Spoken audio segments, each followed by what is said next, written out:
With the amount of room a football table takes up, it may be challenging to place it anywhere in your home, especially if you don't have enough space.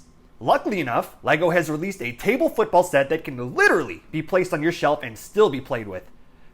Or are we lucky? I purchased this 2,339 piece set for $250. Yeah, I said it. $250. Plus tax.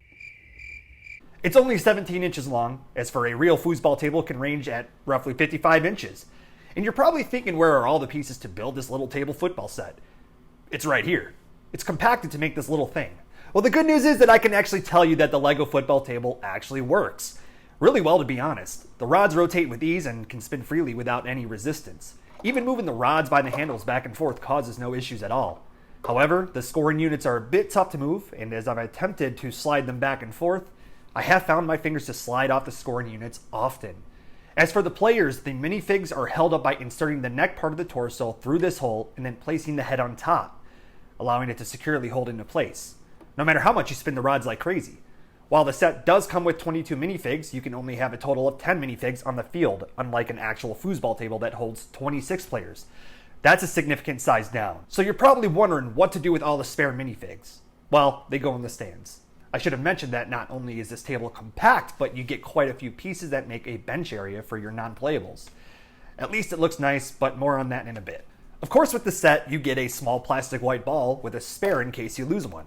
The ball rolls around the field with ease, and there really isn't a hard time getting the minifigs to kick the ball. Better yet, the football table comes with rubber feet to keep the set from sliding around as you play, allowing the set to stay in place, and it does a great job at doing so. As I mentioned previously, you get a bench area for all the unused minifigures to pretty up the set a bit more. There are 12 seats available, and the overall appearance of it is appealing.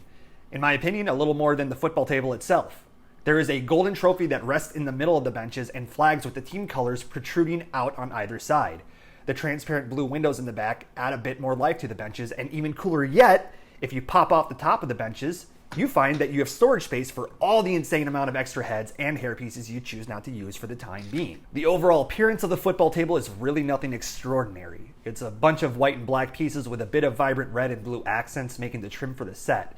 It may be considered bland to those like me or maybe yourself who collect tons of LEGO and finds it to kind of get lost and looked over by all the more appealing sets around it.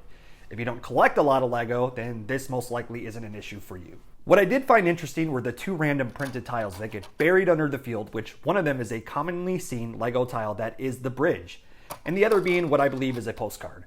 I don't know how they are relevant to the set, but if you have any idea, please comment on those below to educate me. At this point, I'm going to start summing up the pros and cons of the LEGO table football set. Starting with the pros, I'm impressed with how sturdy the table is. The pieces stay put, and there isn't anything to knock off. I love how the table stays perfectly balanced. That's really important to me for this set.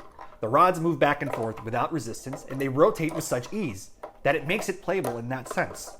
Last but not least, the minifigures come in such variety. I loved the assortment of heads and hair pieces. Not only that, I completely appreciated seeing certain heads that come with printed hearing aids, considering my parents are deaf. It's obvious that LEGO wanted to make this a very inclusive set with the different ethnicities and hearing impaired. It really is unique in that fashion. As for the cons, well, where to begin? I'll start with the lack of players on the field. A normal football table holds 26 players, but with this set, you only get to use 10.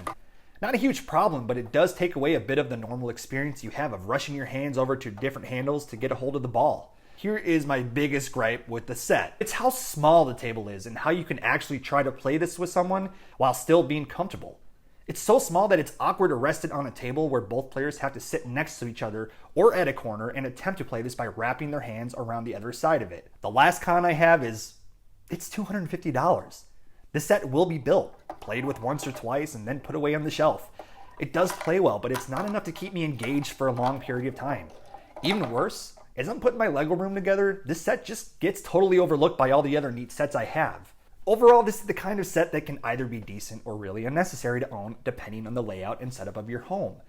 I originally hated the argument of it's not worth the price because of how small it is, because I previously thought to myself, well, if people will buy the LEGO typewriter or the globe for more money than what those can cost, then they can do it with the table football set.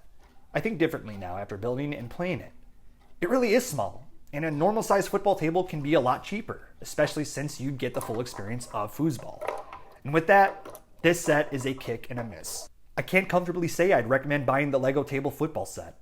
Please share your thoughts in the comment section below, and until the next video, take care everyone.